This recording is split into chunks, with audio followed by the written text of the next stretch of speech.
This is the reason why President Dr. William Ruto is not concerned about Right Honorable Raila Odinga's demonstrations. The reason is simple. Raila usually has a common thread. Raila usually has a repetitive, fixed, predictable 5-year cycle. And because of that, Ruto knows how far Raila is in his 5-year cycle and is preparing to deal with it as it comes. These are the 10 things that Raila does in a space of every 5 years. Number 1 is to reject the presidential results and condemn IEBC. Whenever results are announced the same day or the next day, Raila will come out guns blazing, reject the results and condemn the IEBC. He will put his supporters on standby for his direction. Number 2, Raila will go to the Supreme Court. And in connection to the Supreme Court, when his lawyers are arguing the case, trying to prove how he was rigged out, his other supporters out there will be trying to show the public how they are winning the case. Remember, Raila will always assemble the strongest legal minds in Kenya to represent him in court, and then outside the court, he will have his bloggers, himself, and other supporters trying to show the public that the Supreme Court has been shown how Baba was rigged and we are winning this case. The presentation of document is done dramatically, and in the end,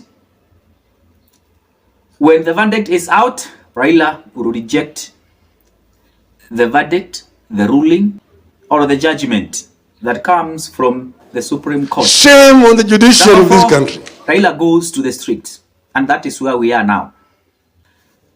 In the street, Raila will say IEBC must go. Either the chairperson or the CEO. But this time around, he is saying commissioners must stay. Jared and the other 3 must stay, but they have resigned. He will form an opposition movement, which will be on the street very often with a resist form of street engagement. With this street engagement, what Raila aspires to achieve is for the police to act against him so that he gets something to tell the media and the international community that he is being targeted by the government. And that is how he aspires to remain relevant for 5 years. Number 5, after the street, Raila will come up with a referendum. He will engage people in a referendum mood. Preparation for a referendum for 2 to 3 years before he loses that one and focuses on the campaigns. So he started with Okoa Kenya, collected signatures, drafted the bill, but then we went to the elections. He came with BBI. This time round, he will still have a referendum mode. He will prepare for a referendum, and we anticipate that he is going to come with an enhanced BBI where he will be focused on anchoring a position in the constitution, that is the position of the official opposition leader, with his deputies, and they have a role to play in the parliament. We saw him go to the parliament proceedings. From constitution referendum, Raila will form a coalition. He will make it strong and call it the strongest name. He started with the CORD, disbanded it after 5 years, formed NASA, disbanded it after 5 years, formed Azimio.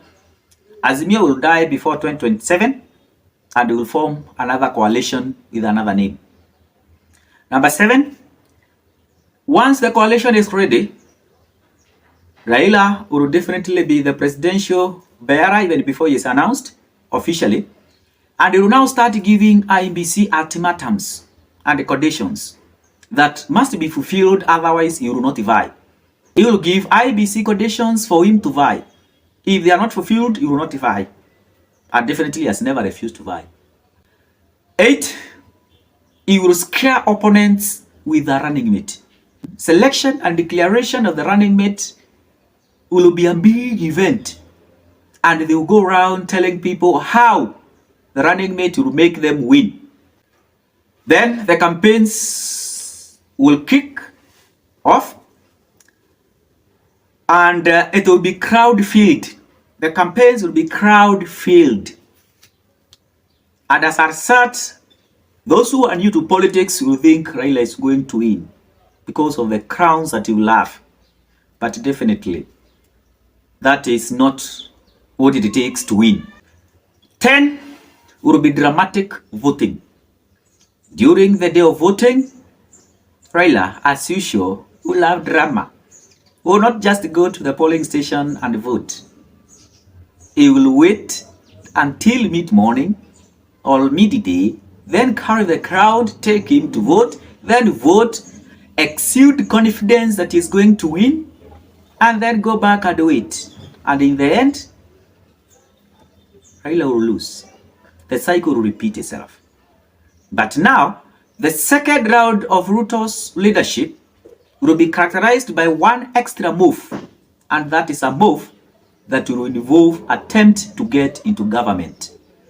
For now, we are in stage 4, demonstrations and strict activity. Ruto knows very well where we are and has allowed him to go ahead. Risasi imebaki ngapi? Moja. Na itanaza nani? Raila.